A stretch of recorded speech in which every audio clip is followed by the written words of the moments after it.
कि भीष्मक महाराज थे, कुंडलपुर के राजा। उनके 5 पुत्र थे, एक कन्या थी। कि राजा से भीष्म को नाम विदर्भाधिपतिर्महान, तस्य कन्यस्य पंचभवति कन्या, कन्यका च वराननः। 5 पुत्र कन्या। कन्या का नाम था रुक्मणी।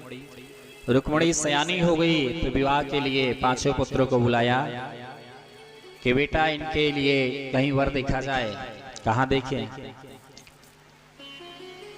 पिताजी ने कहा इस समय द्वारिका के राजा हैं, द्वारिकाधीश, उन्हीं के साथ रुक्मणी जी का विवाह कर दिया जाए। और तो किसी भाइयों को कुछ नहीं हुआ, लेकिन जो सबसे बड़ा भाई था रुक्मी, उसने कहा पिताजी आप और किसी के साथ विवाह कर दीजिए, हमें कोई दिक्कत नहीं है, लेकिन उस द्वारिकाधीश श्री कृष्ण के साथ में हम अपनी बहन का विवाह नहीं होने देंगे।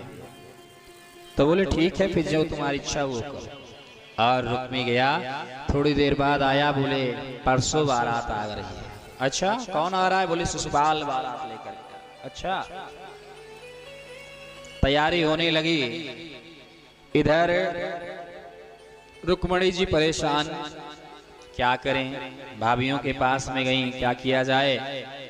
तो भाभियों ने कहा एक पत्र लिख दो द्वारिकाधीश कृष्ण को। और जैसे पत्र लिखा और पत्र को एक पंडित जी को दिया। पंडित जी से कहा पंडित जी ये हमारे प्राण हैं, इसे आप जो है ले जाकर के द्वारिकाधीश कृष्ण के पास पहुंचा दीजिए। पंडित जी ने कहा ठीक है। जैसे सभा में लेके गए, उद्धव जी ने पत्र लिखा और पढ़ने जा रहे थे। उद्धव जी ने, भगवान ने कहा पत्र में क्या लिखा है? उद्धव जी कह रहे महाराज ये सभा में पढ़ने वाला कोई पत्र नहीं है, ये आपका प्रेम पत्र है। बोलो राधे राधे। तो भगवान ने कहा उद्धव जी हमने आज तक कोई भी बात अपने प्रजाजनों से नहीं छुपाया। सुधर्मा सभा का ऐसा आशीर्वाद था कि चाहे जितने लोग आ जाएं, एक सीट हमेशा खाली रहती। उद्धव जी पत्र पढ़ना प्रारंभ करते हैं। रुक्मणी जी लिखते हैं कि श्रुत्वा गुणान् भुवन सुंदर सुण्वतान्ते, निर्विश्वकर्ण विवरै हरितोऽङ्गतापं, रूपं दृशां दृश्यमताखिललातलाभ, त्वय्यच्युता विशति चित्रमपत्रपं मे। और आज जैसे ही भगवान ने कहा बताओ क्या बात है। पत्र में लिखती हैं रुक्मणी जी कि प्रभु हमारे कानों ने आपके बारे में सुना है। सुत्वा गुणान भुवन सुंदर शृण्वतान्ते, निर्विश्वकर्णै हरितोऽङ्गतापम्। और प्रभु इन कानों को तो सुन सुन के लाभ मिल रहा है, लेकिन जो है प्रभु नेत्रों को कब सुख मिलेगा? भगवान ने कहा चिंता मत करो, हम जरूर आएंगे। और जैसे ही इस प्रकार भगवान ने आदेश दिया, और आदेश के बाद जैसे ही आज पंडित जी को कहा हम जरूर आएंगे, आप चिंता ना करें। पंडित जी मंद मंद मुस्कुराते हुए वापस आ गए। भगवान द्वारिकाधीश कृष्ण बारात लेके चलते हैं और रथ में बैठ के जैसे ही आज मंदिर में पहुंचने वाले थे भगवान, इधर रुक्मणी जी भी गिरजा पूजन के लिए जाती हैं। पता लगा बारात लेकर शिशुपाल आ गया है, और जैसे ही पता चला भीष्मक जी महाराज को सगाई का सामान लेके जा रहे थे। इतने में पता चला हमारे द्वारिका में हमारे कुंडलपुर में द्वारिकाधीश कृष्ण आए। अच्छा तो बोले चलो पहले उन्हीं से मिलते हैं, बिटिया की बारात के समय में आप आए, बड़े सौभाग्य की बात। देखिए आज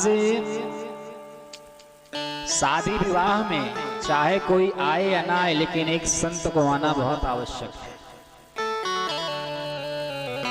आज जैसे भगवान आए हैं और भगवान को देखते ही प्रणाम करने लगे महाराज, बड़ी सुंदर वेला में आप आए।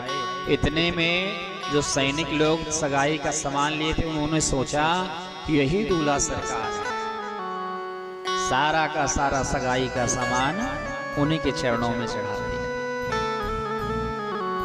सगाई चढ़नी थी शिशुपाल की और चढ़ गई मदन गोपाल की।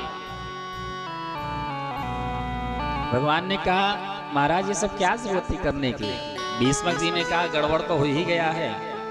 तो बोले महाराज जैसे हमने सुना आप आए हैं, रहा नहीं गया, आपके स्वागत के लिए चले आए। अच्छा अच्छा अच्छा। और भगवान विचार करने लगे चलना चाहिए, क्योंकि रुक्मिणी जो है मंदिर में इंतजार कर रही है। और जैसे इस प्रकार भगवान मंदिर की ओर चले, शिशुपाल बारात लेकर के आया। शिशुपाल को पता चला, जरासंध ने बताया कि तुम्हारे बारात में कुंडलपुर में द्वारिकाधीश कृष्ण आया है। शिशुपाल ने कहा कृष्ण? अरे आया है तो आने दो, वो गंवार ग्वाला हमारा क्या कर लेगा। कहा नहीं मित्र, हमने भी उनको गंवार ग्वाला ही समझा था, लेकिन जब उसने 17 बार हराया मुझे, तब मैं समझ गया कि वो गंवार ग्वाला नहीं है, वह जो है बहुत शक्तिशाली है। अरे बोले तुम तो हमें खामखा डरा रहे हो। जो साथ में आए थे बाराती लोग बोले महाराज हम बारात के लड्डू खाने थोड़ी आए हैं। फिर बताओ महाराज हमारे लिए क्या आदेश है। बोले जाओ पूरे नगर में फैल जाओ, किसी प्रकार की कोई दिक्कत परेशानी ना होने पाए। और जैसे इस प्रकार कहा और भगवान जैसे मंदिर पहुंचे, रुक्मिणी जी भी मंदिर पहुंचती है। रुक्मिणी जी मंदिर में पूजन करती हैं गौरा माँ का, और जैसे ही पूजन करती बड़ी सुंदर छवि हो रही है भगवान की।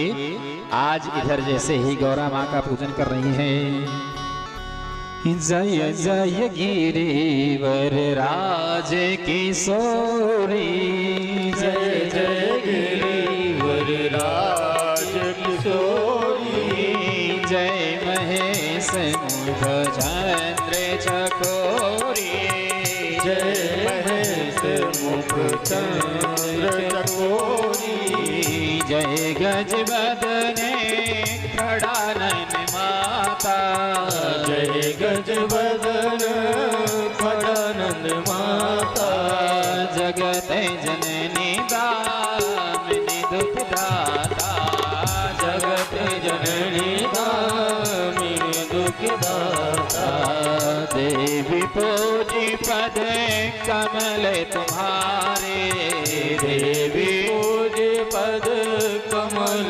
तुम्हारे, देवी पूजी पद कमल तुम्हारे, देवी पूजी पद कमल तुम्हारे, सुर नर मुनि सब होहि सुखारे, सुर नर मुनि सब होहि सुखारे, मोर मनोरथ जानहुनी के, मोर मनोरथ जानहुनी के, मोर मनोरथ जानहुनी के, मोर मनोरथ जानहुनी के, बसो सदा रे पुर सब ही के।